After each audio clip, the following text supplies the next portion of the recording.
Boa noite, irmãos e irmãs. A graça e a paz do Senhor estejam com vocês.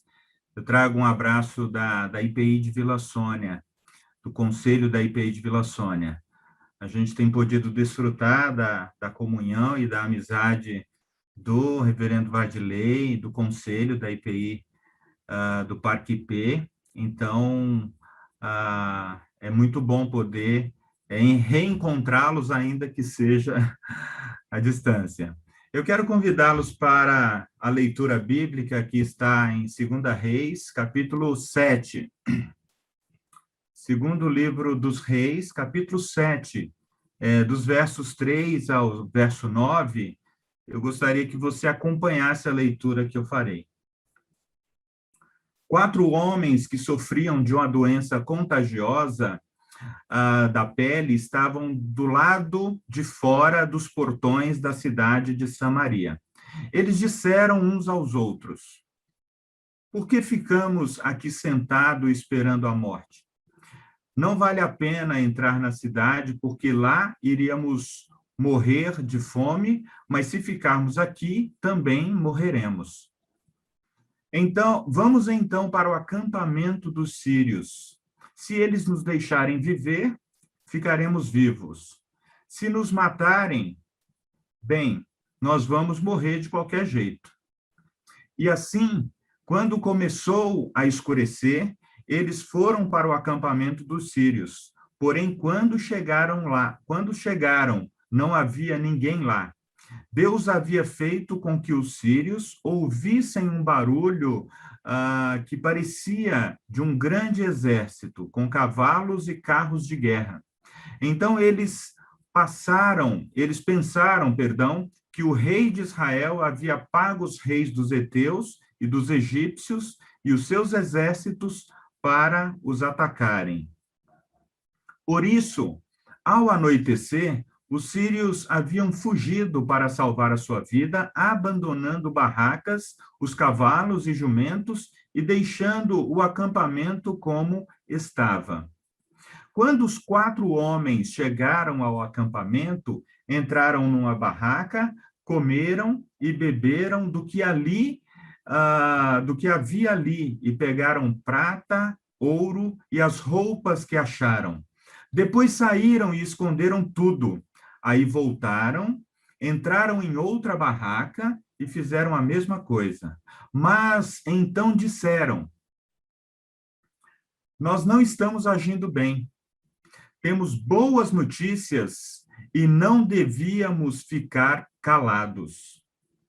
Se esperarmos até amanhã para contar, certamente seremos castigados. Vamos agora mesmo contar isso no palácio. Palavras do Senhor, queridos irmãos e irmãs. Eu quero orar mais uma vez. Pai, eu sou grato pela tua palavra. Somos gratos porque nós cremos que ela não volta vazia e ela sempre, ó Deus, encontra em nosso coração algo que lhe apraz segundo a tua vontade.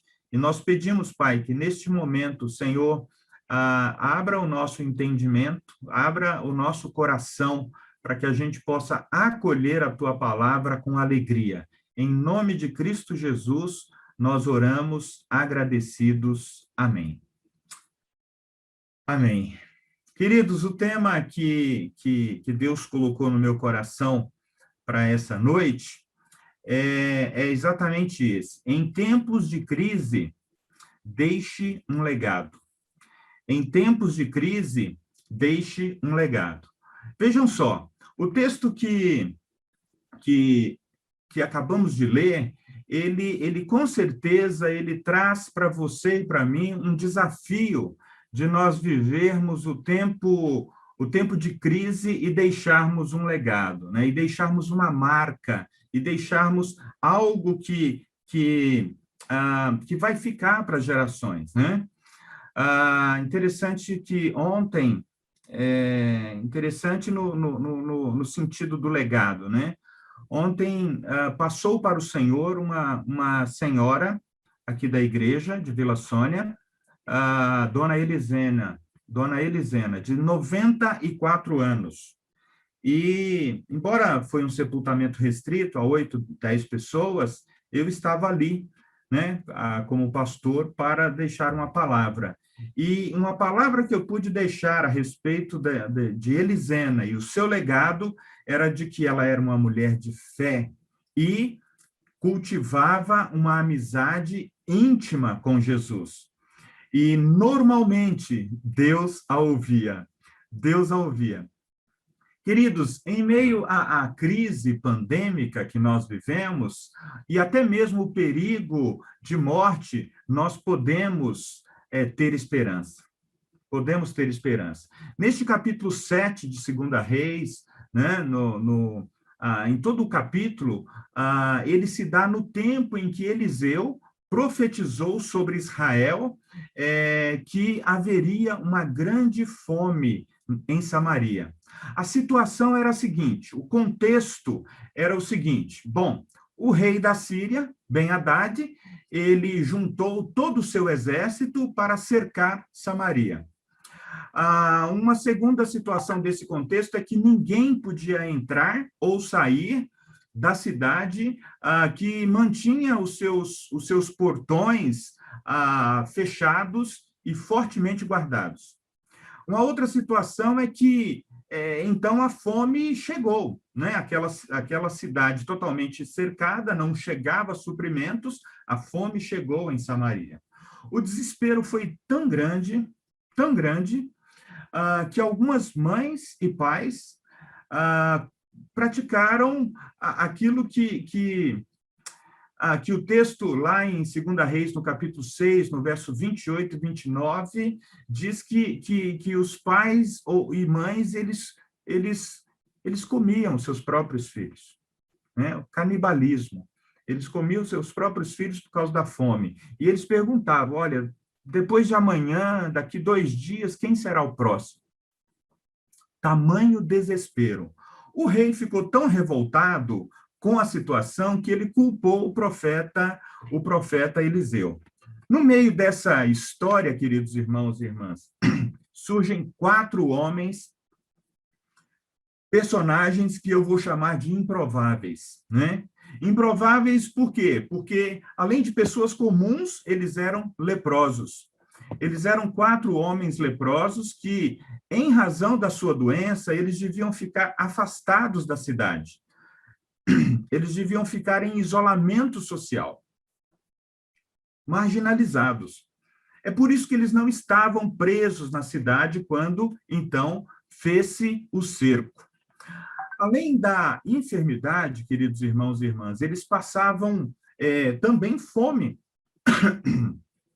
e não possuíam, aparentemente, qualquer influência na sociedade. Eu digo aparentemente, por quê? Porque na sociedade e na vida como um todo, queridos irmãos e irmãs, todos nós exercemos algum tipo de liderança. Você pode, talvez, não se reconhecer, mas veja bem, nós exercemos liderança em algum setor de trabalho, nós podemos exercer liderança num grupo de jovens ou num grupo de homens ou mulheres, você pode exercer liderança dentro da sua própria casa, e no fim das contas, se você disser, não, eu não sou líder, pastor, eu não sou líder, você, no fim das contas, é líder de si mesmo. Todos os dias, você e eu decidimos levantar da cama ou não. A gente decide se empenhar em alguma atividade ou não. A gente decide construir a nossa vida e a nossa história ou não. No fim das contas, todos nós somos líderes de nós mesmos e, às vezes, líderes em outras instâncias da vida. Diante disso, eu quero convidar vocês para a gente pensar em 4 reações, aliás, 3 reações, que eu e você, se a gente se vê, se a gente se percebe como em meio a uma crise pandêmica, como pessoas que são chamadas a liderar, 3 reações que eu e você podemos ter nesse momento, né? A primeira reação é, diante da crise, lidere de onde você estiver. Diante da crise, lidere de onde você estiver. O verso 3 do nosso texto diz que esses quatro homens, eles estavam do lado de fora dos portões. Vejam só, esses homens, queridos irmãos e irmãs, eles não tinham dinheiro, eles não tinham saúde, eles não tinham poder, mas eles entenderam que naquele momento eles eram líderes de si mesmos. Queridos, em períodos de crise, nós somos tomados por alguns tipos de sentimentos, né? Algumas emoções profundas, e essas emoções ou esses sentimentos, eles se tornam comportamentos na nossa vida. E um dos comportamentos mais comuns em tempos de crise é o medo. O medo e a insegurança. Afinal de contas, a crise é algo que não está sobre nosso controle. A crise é algo maior do que nós. A crise é algo que normalmente surge e pega-nos, por assim dizer, de surpresa. Então, normalmente, diante das crises, os seres humanos, eles tendem a reagir de três maneiras. A crise nos paralisa, de um lado, ou, de outro lado, a crise pode nos fazer fugir. Numa terceira situação, a crise pode nos impelir a lutar. É interessante que no texto que a gente leu, esses homens, no verso 3 e 4, eles disseram uns para os outros, né? Veja aí o texto, se você está com ele aí aberto. Por que ficamos aqui sentados esperando a morte? Por que ficamos aqui sentados esperando a morte? Vocês percebem que, num primeiro momento, a possibilidade daqueles homens eram de ficar paralisados. Olha, vamos ficar aqui, não tem o que fazer. Mas, num segundo momento, um deles diz, não vale a pena entrar na cidade. Eles estão conjecturando, porque lá iremos morrer de fome. Eles sabiam que a cidade estava fechada há muito tempo. Mas se ficarmos aqui, também morreremos. E então eles concluíram, nós precisamos lutar. Não vamos ficar paralisados, não vamos fugir da situação, nós precisamos tomar uma atitude. Nós precisamos liderar de onde nós estamos. Nós precisamos liderar em meio à crise. Queridos, é interessante que talvez você esteja acompanhando algumas notícias nos telejornais, como que em meio à crise, muitos comércios não apenas fecharam, mas também muitos se reinventaram. Eles buscaram uma nova maneira de fazer aquilo que eles estavam fazendo. Eles buscaram uma nova maneira de entregar o seu produto. Eles buscaram uma maneira de sobreviver.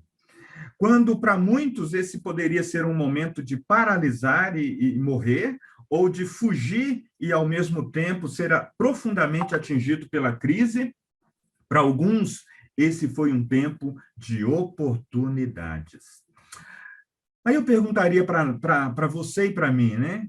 Qual é o seu momento? Qual é o meu momento? Qual é o nosso momento diante da crise? Quais são os sentimentos que essa crise tem despertado em você e em mim? Insegurança? Medo? Medo de falhar na provisão do seu lar?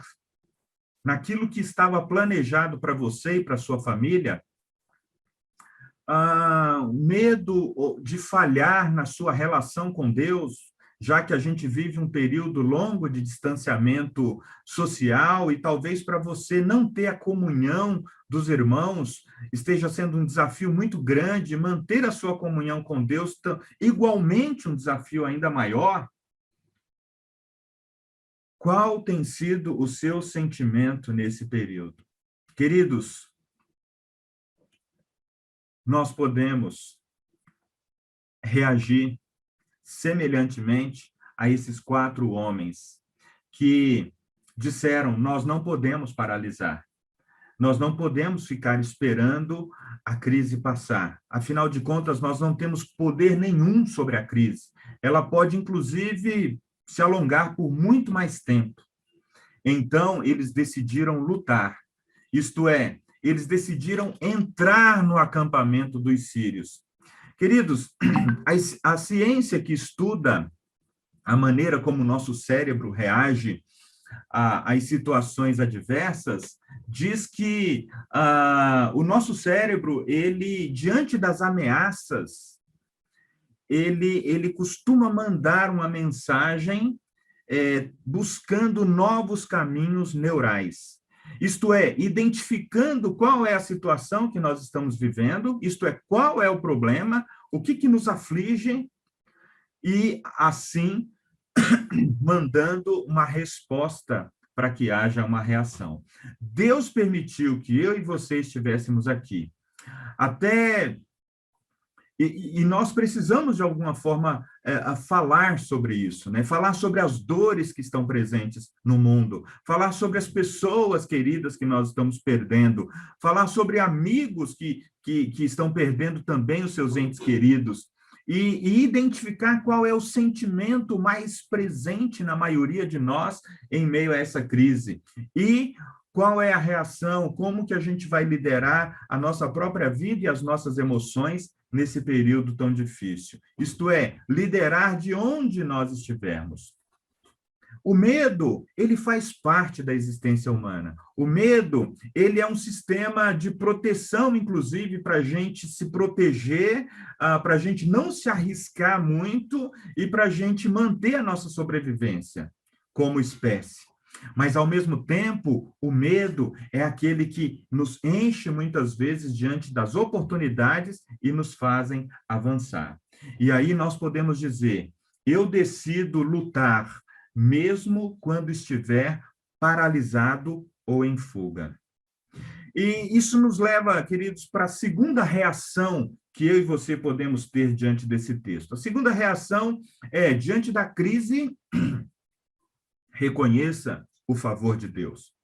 Vejam só, aqueles homens, eles entram no acampamento dos sírios. O texto diz que o acampamento dos sírios estava cheio de soldados, cavalos e cavaleiros, e eles ouviram um barulho como se um exército estivesse chegando, e eles abandonaram tudo.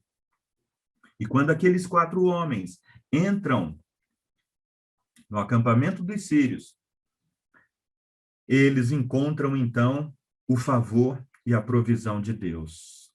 Embora o nosso país, queridos irmãos e irmãs, esteja afundado em crise econômica, em crise política e institucional, o favor e a bondade de Deus está sobre muitos de nós.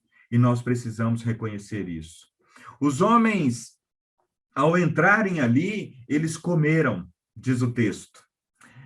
Verso 8, eles beberam, eles encontraram também prata, ouro e roupas. E aí, de repente, eles se empolgaram com aquilo e entraram em outra barraca e disseram: não, a gente também vai pegar aqui comida, ouro, prata, a gente vai pegar roupas. De repente, um deles teve um insight, teve um estalo. E disse assim: mas espera aí, gente, o que a gente está fazendo? O que nós estamos fazendo?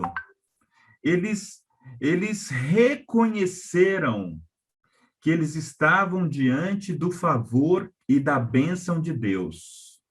Queridos, diante do favor e da bênção de Deus, de ter nos permitido permanecer vivos nesse tempo de grande tragédia humana, nós precisamos reconhecer que Deus nos sustentou, que Deus tem nos sustentado, e que a bênção e o favor dele, que chega à nossa casa, seja por meio da provisão de um trabalho, seja por meio da provisão das mãos de alguém, nós não podemos guardar essa bênção para nós mesmos.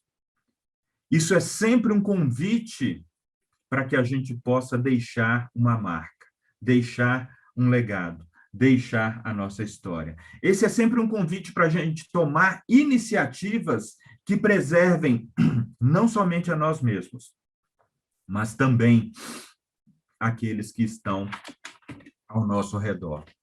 Você já pensou nisso? Que o favor e a bênção de Deus está sobre a sua vida, não apenas para a sua preservação, mas também para a preservação daqueles que Deus colocar na sua existência? Enquanto você reflete, enquanto você pensa sobre essa minha pergunta, eu quero ir para o nosso terceiro e último ponto. Bom, se diante da crise, né, nós podemos liderar do lugar onde nós estamos, se diante da crise, eu e você podemos reconhecer o favor de Deus e fazer com que esse favor chegue a outras pessoas por meio de atos de generosidade. A terceira reação, queridos irmãos e irmãs, é que diante da crise, você e eu podemos descobrir um legado, descobrir qual é a marca que nós queremos deixar. O momento pandêmico é grande demais, precisamos reconhecer. Você e eu fomos surpreendidos e não podemos controlar o seu início e o seu fim. Na vida, queridos, todos nós exercemos algum tipo de possibilidade de tomar iniciativa, seja em relação a nós mesmos, seja em relação a demandas que Deus colocou na nossa mão, seja através da nossa própria vida familiar, seja através da nossa carreira profissional. Esses 4 homens, improváveis no seu tempo, homens comuns, homens rejeitados pela sociedade, eu reafirmo, homens sem dinheiro, homens sem saúde, inclusive, sem poder em termos de autoridade, eles foram líderes de si mesmos. Eles se levantaram e eles disseram, nós não faremos bem se nós ficarmos aqui diante de toda essa abundância que Deus trouxe. Na verdade, o legado desses 4 homens foi, nós temos boas notícias e não podemos ficar calados. Queridos, nesse momento que nós vivemos como nação, especialmente, ou como mundo, né, como sociedade, há uma grande fome de esperança. Há uma grande fome a respeito de como o mundo ficará, de como a vida, do que a vida se tornará. E nós temos uma palavra de esperança. Esses homens disseram, nós temos boas notícias, a gente tem as boas novas, e nós não podemos nos calar. Não podemos nos calar. Eu e você também temos as boas notícias do Evangelho. E se o seu problema for grande demais, como também era a fome na Síria, do texto lido, como também é o período pandêmico, reinvente, mude, saia do lugar comum, peça a Deus, né, a criatividade, os insights, né, as ideias, para que você possa reinventar a sua comunhão com Deus, reinventar a sua maneira de buscar a Deus, a sua maneira de compartilhar o Evangelho, a sua maneira de praticar a generosidade, a sua maneira de chegar e de atingir pessoas que você jamais atingiria, talvez por meio de aplicativos das redes sociais, né? O WhatsApp, seja lá quais outros aplicativos seja mais comum para você. Eu estava ouvindo nessa semana um grupo participando de uma conferência mundial de missionários. Nós estávamos em 500 e poucos missionários, eu não sou missionário, mas eu estava como convidado, 546 missionários de todos os continentes, e um dos testemunhos que eu ouvi foi que, no ano da pandemia, uma daquelas missionárias, junto com o seu marido, que é programador, que é uma pessoa de TI, Deus falou para eles: preparem todo o curso que vocês dão presencialmente, prepare esse curso e coloca ele num ambiente virtual. E ela pensou: nossa, mas fazer isso no ambiente online, a gente é tão relacional, a gente gosta de tomar cafezinho, a gente gosta de bater papo, não é algo que eu gostaria. Mas ela obedeceu a Deus e, junto com o marido, eles transformaram todo aquele conteúdo num conteúdo que poderia ser ministrado em pelo menos 5 ou 6 idiomas, né, principais. E ela disse que daí a pouco o mundo entra nesse período pandêmico e aquele curso começou a atingir pessoas em todos os lugares do mundo, em todos os lugares do mundo.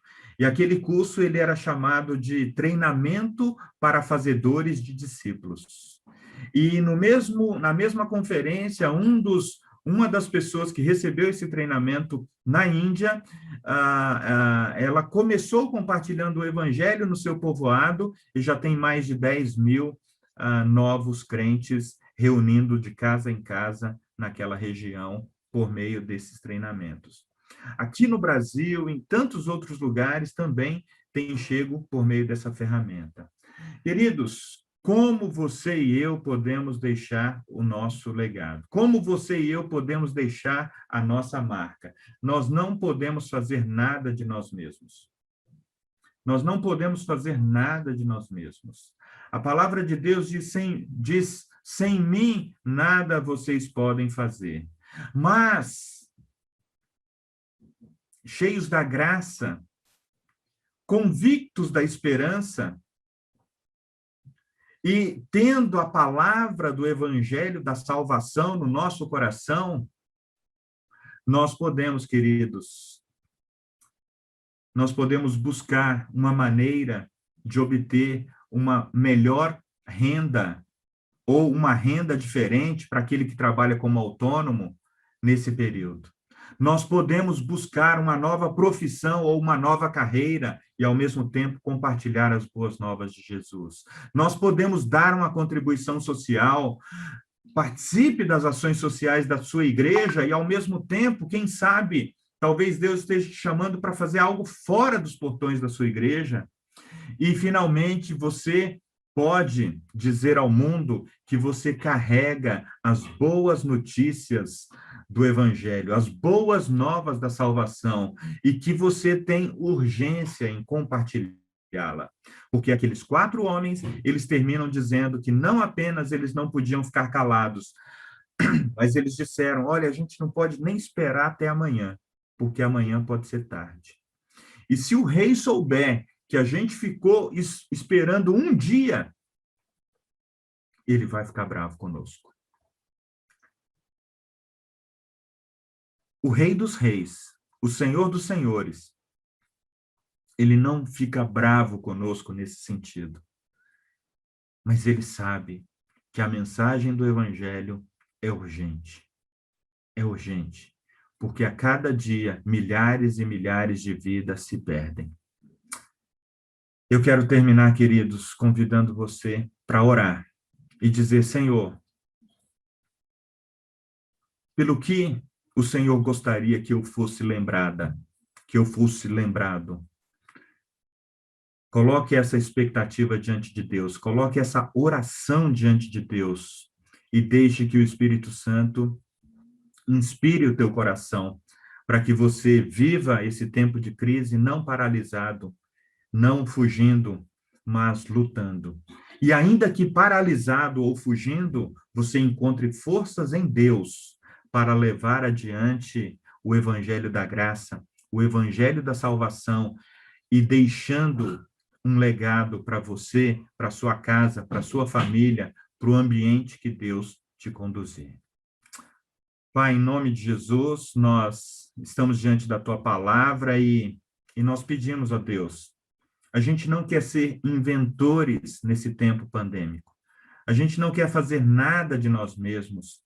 Mas nós entendemos, Pai, que períodos de crise também são períodos de oportunidades. São períodos de oportunidades para a gente rever o nosso relacionamento com o Senhor, para a gente rever a maneira como a gente acolhe a bênção do Senhor, para a gente rever as nossas práticas de generosidade, diante de tantas famílias que sofrem com a falta de emprego e com a fome.